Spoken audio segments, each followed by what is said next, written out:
We're just going to have 2 videos today. Okay, so we've got $20 flat rate,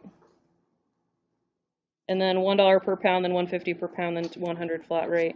Okay, how many pieces are we going to have? 4. Ugh, how obnoxious. Ugh. All right.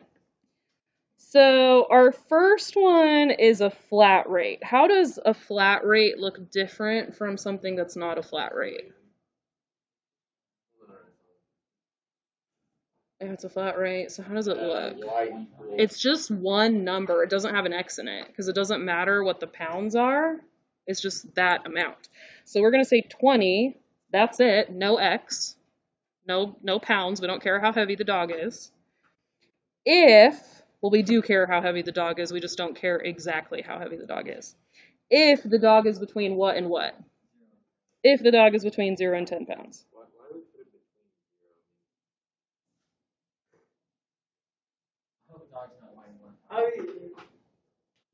I mean, those little like teacup dogs, they can be. So in theory, for a lot of these, you wouldn't say equals to 0. But I guess it's the idea. Have you gone to some places in the service industry? They're like, if you make an appointment, you're wasting my time if you don't show up for it. So I'm going to charge you for that appointment anyway. So it's kind of that idea of you're holding that spot. Like if you want to come here again and you miss your appointment, you're still going to pay for the last one you missed. That's how you get to continue to be a customer here. You've never had that happen before. Joseph's like, I've never heard of that. That's a thing if you go to like nicer places. Yes.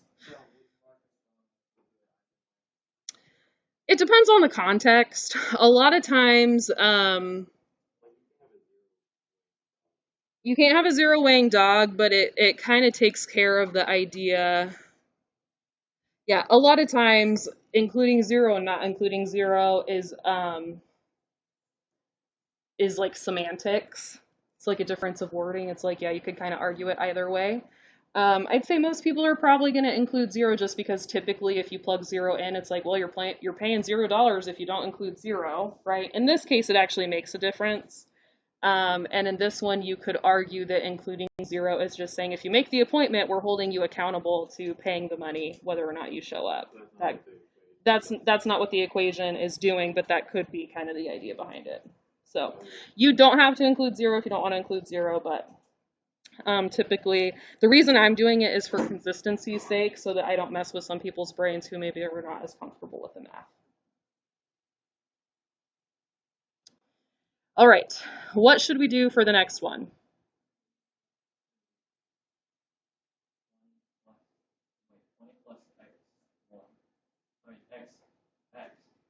Yeah, so it's going to be $1 times X, right? But it's not just X. I got to be careful about that. X minus, not 1, X minus 10. So it has to be the number of pounds over 10 that they are. Yeah, we got to be careful about that.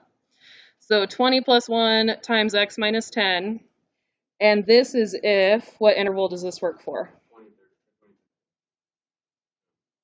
10 to 20. Okay.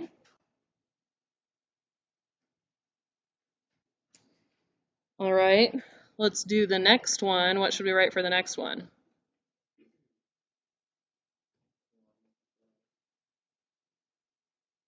So now you're assuming the dog has all these 10 pounds that has paid $1 for each of them. So we're going to say 1 times 10 plus, and then what should we do over here?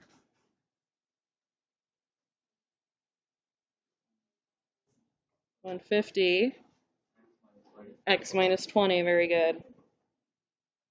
Okay, and then what's the interval over here? Do you guys see how the line helps you figure out the intervals? So you're just writing down the intervals that are actually on the line. The last one is going to be very similar to the first one because they're not asking you to base it off of the first ones anymore. Now they're saying ditch all the previous numbers. Just give me $100. Your dog's big. Give me $100. 100. If. And then what should I put?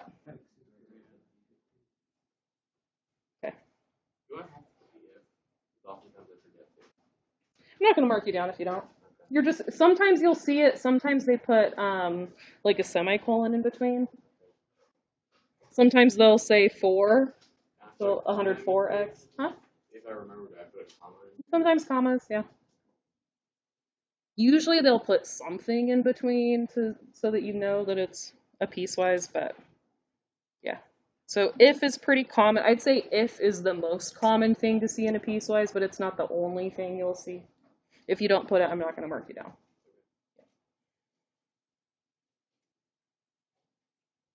So this one only has to be cleaned up a little bit if we wanted to. We could just add those together and say that one's 30. So I'm just going to leave this one. All right, let's go ahead and we can take those, start putting them in a pile, and let's move on to some more class examples of the notes from last night. How did you guys feel about the notes from last night? So compared to this, we were like, oh, thank goodness, we're not doing another day of that stuff. That's here, like, whew, whew. Can I get a copy of the notes? I could not find them last night, and I was just very tired. So the notes from last night were just on notebook paper. I know. I meant the in-class thing we did. That. Yes, it is over on the table. Our stuff is on the far right end, and then it's back against the wall. All right, so on the video, we did 2 examples, so we were moving on to example 3. Example 3. Example 3.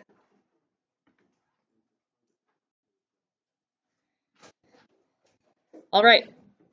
So example 3 has the equation y equals negative cube root x plus 5 minus 3.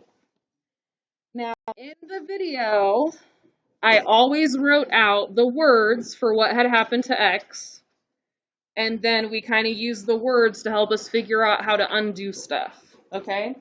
So for this, we are going to try to move away from writing the words every time, because writing the words every time, it helps us to understand, but it's not very time efficient. It takes us a lot of time to do every problem. We want to get better at doing these efficiently, okay?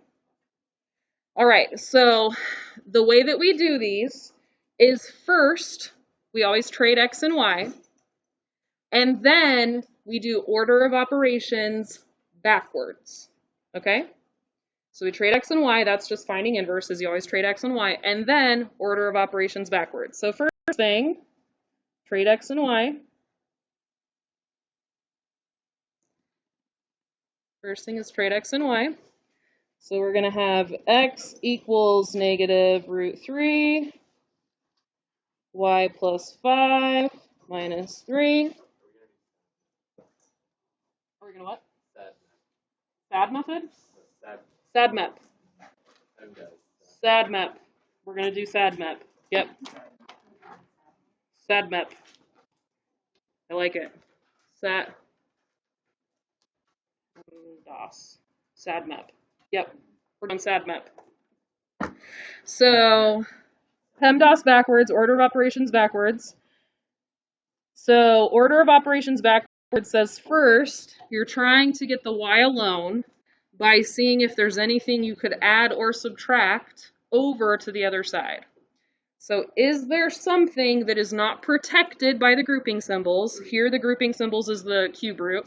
So is there something not protected by the cube root that you could easily add or subtract to the other side? The 3. So the first thing we're going to do is add the 3 over. Plus 3 plus 3. All right, so I have x plus 3 equals negative cube root y plus 5.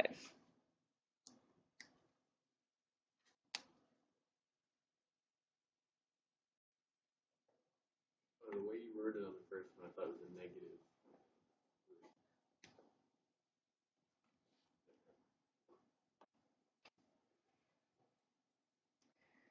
Now we have the multiply and divide step. Is there anything that you could multiply or divide to get it away from the y that is not protected by the grouping symbol, which is the cube root? The negative in the front. So I'm going to go ahead, I'm going to think of it as a -1 in the front. So I'm going to divide by a -1 on both sides.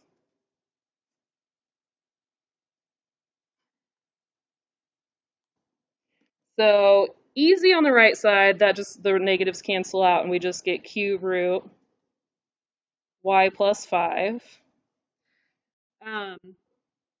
On the left side, if you divided by a negative number that wasn't 1, you probably would have just left it as divided by like a -2 or something.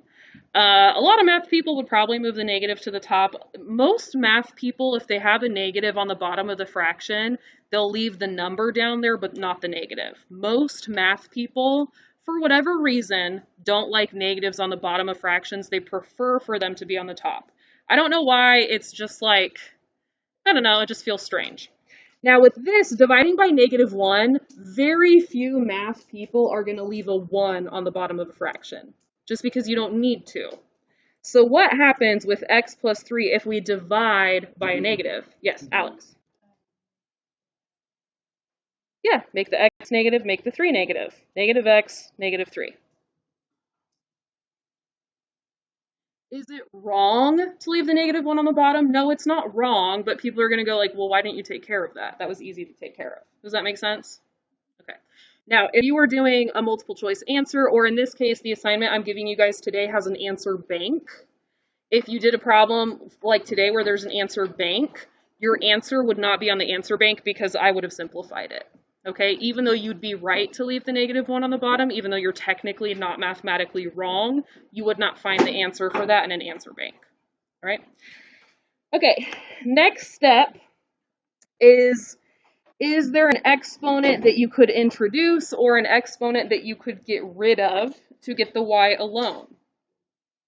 Is there an exponent you can introduce or an exponent you can get rid of to help start getting the y alone? Yes. Yeah, you can do an exponent of 3. You can introduce an exponent of 3. That's going to get rid of the cube root. So I'm going to introduce an exponent of 3.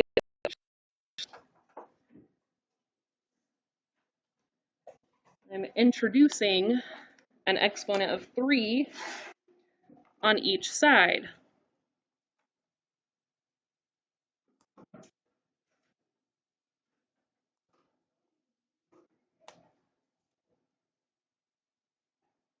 All right, and then I'm left with y plus 5.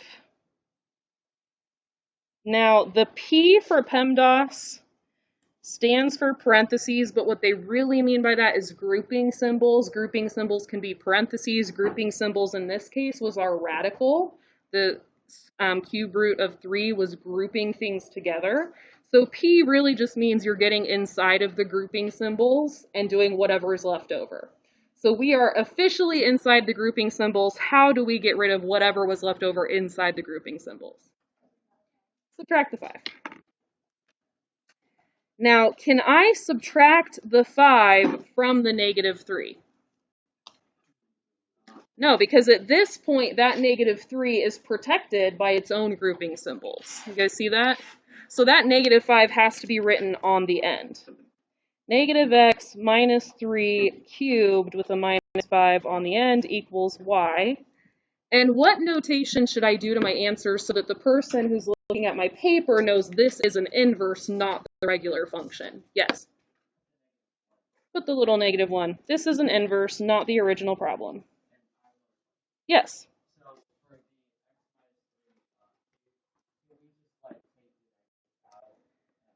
You cannot. No. Because it's being cubed. If you take it out, it's not being cubed anymore.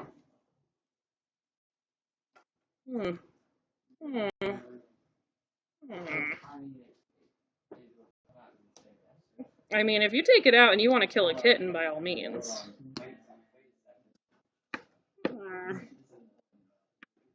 All right. Let's do the next example. Example 4.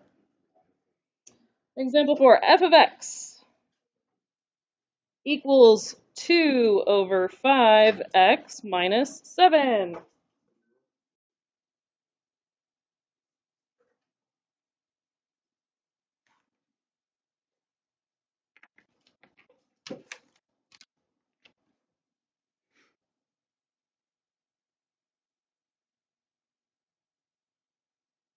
All right, what is our first step? Trade X and Y. Trade X and Y. There's no Y in here. What am I trading? F of X. Okay, so this is basically the Y. I'm going to think of this as the Y. Okay, trade X and Y. So now I've got X equals 2/5 Y minus 7. Okay?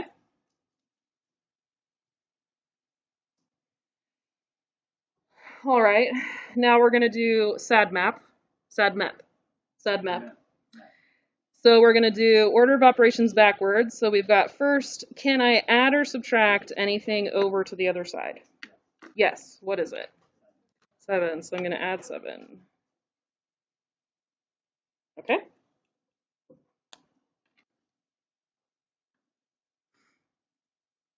And when I add the 7, I get x plus 7 equals 2/5 y. And this is where students go like, fractions, I don't know what to do.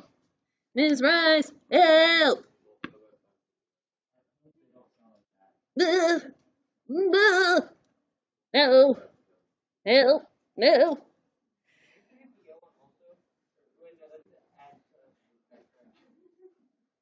Add/subtract. I wrote it as also. All right, do you guys want to deal with the 2 and the 5 separately, or do you want to deal with the 2 and the 5 together? We can do it either way. Together? So you're saying you want to deal with the fraction by doing a fraction. We can deal with the fraction by doing a fraction if you would like. Can you explain it doing separately first? Sure. Okay.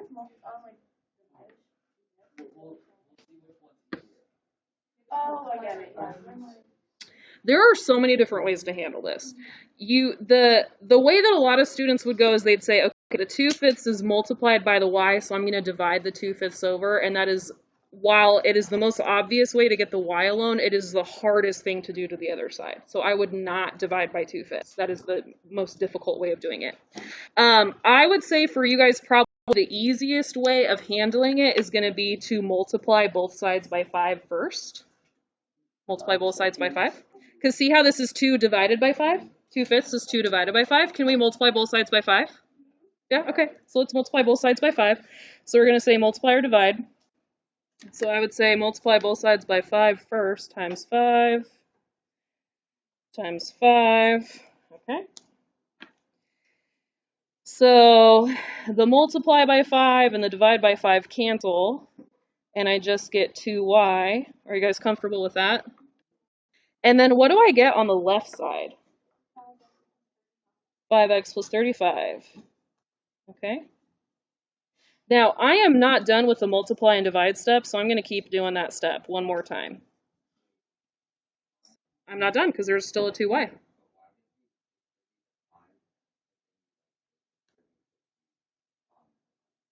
You can't distribute the cubed. You have to write it 3 times in FOIL. I distributed the 5 because mathematically speaking, I can. Like you're allowed to distribute coefficients if you have no exponent.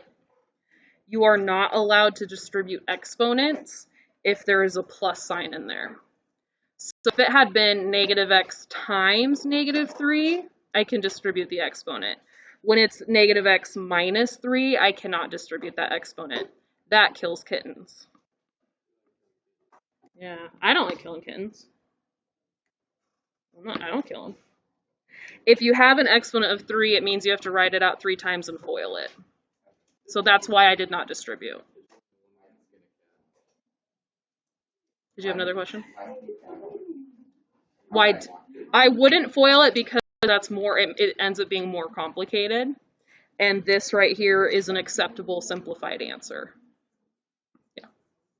So you could FOIL it if you want to, but it's not something that they would expect you to do. Right. All right, 5x plus 35. All right, what am I going to do next? I'm still on the multiply or divide step. How do I get y alone? Divide by 2. Divide by 2. divide by 2. Okay. Yeah. So you can leave it as one big fraction like that. So we have two ways of writing it. We can write 5x plus 35 over 2 equals y, or we could do 5 over 2x plus 35 over 2 equals y. You prefer the first one? Okay. Now, technically, we can't write either of those. We got to fix our notation. So what, I shouldn't have said y. What should I have said? F of x. And I shouldn't really have said f of x. What should I have said? F inverse of x. F inverse of x.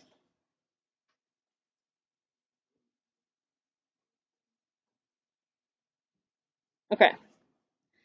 So I think that's a great way of handling the fraction. Now, if you had done the fraction all at once, I'm going to show you how it would have worked. And then if you like this method, you can use it next time around. So we had x plus 7 equals 2/5 y, and we were wondering if we should handle the fraction in one step or two. Okay? If you handled the fraction in one step, because we did two, if you handled it in one step, you would say, I'm going to multiply by the reciprocal. Does anyone remember what the reciprocal is? 5/2. It's just the flipped version of the fraction. So you'd say, I'm going to multiply by 5/2. And then over here, you would multiply by 5/2. Okay? It's faster. It's not necessarily easier because a lot of us are not very comfortable with fractions. Okay? So over here, you would say the 5 cancels out with the 5, the 2 cancels out with the 2, and on the right side, I just get y. Is that comfortable for everyone? Maybe not. Okay? So the right side is just y. Now on this side, I would have to distribute. I would get 5/2 x. Okay, that's not so bad. And then with the 7, I'd have to be careful knowing how to multiply a 5/2 times a 7. I would have to know that the 7 is 7 over 1, and that 7 times 5 is 35, and that 2 times 1 is 2. So I get the same answer. It's faster, but I have to understand fractions a little bit better to be able to do it. So it's both ways are valid. It's just up to you what you're more comfortable with. Okay? Yeah. All right. Any questions on that second example? We good? Is that like the final form? That's the like. Yeah, but we wouldn't put this. We'd put f inverse. Because the original problem said f of x, and we have to match the notation of the original problem. Where do you put the negative one? F of x, you put it in the middle. F inverse of x. So why did you do, I know I missed a lot, but why did you do f negative x, or excuse me,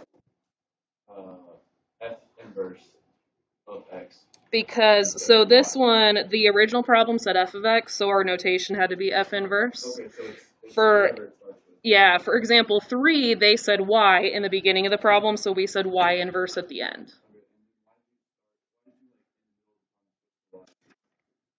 So my first thing, because how I remember to do inverses is I always say trade x and y. A lot of students are more comfortable with using y instead of using f of x in the problem. And so the first thing I do is I say, okay, if it's got f of x in the problem, just think of that as y. And so I switch it and I use y. And then we trade x and y right here because that's how you do inverses, is you trade x and y. This is the video, but what we did is we took out the words and we said the words are helpful for understanding, but they're not very time efficient. So let's do it without the words.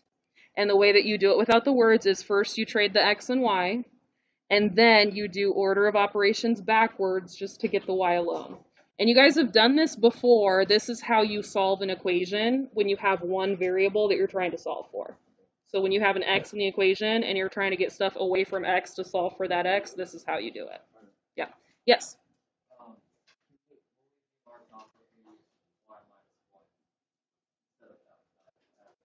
If you did that on a test, if you had the wrong notation, I would mark you down, but like, so when you do these problems, there's like 6 steps for a problem. So I'd be like, okay, that whole problem is worth 6 points, and the final notation being correct at the end is 1 out of 6 points. So I'm not going to mark you down for the whole thing because you only had one step wrong. Does that make sense? You're still going to get the majority of the points, but it is one of the things about math is that math is precise, and that this is one of the only subjects in high school where that level of precision is important. And there's some jobs out there where precision is important. And so math is one of the subjects where we teach you the level of precision you need to have for some things. So yes, notation is important. This is one of the subjects in school where we teach you that. So notation matters. Yep. All right. Does that make sense? Okay. So let me hand out the assignment. We'll see if there's one, if we want to pick one on the assignment to do.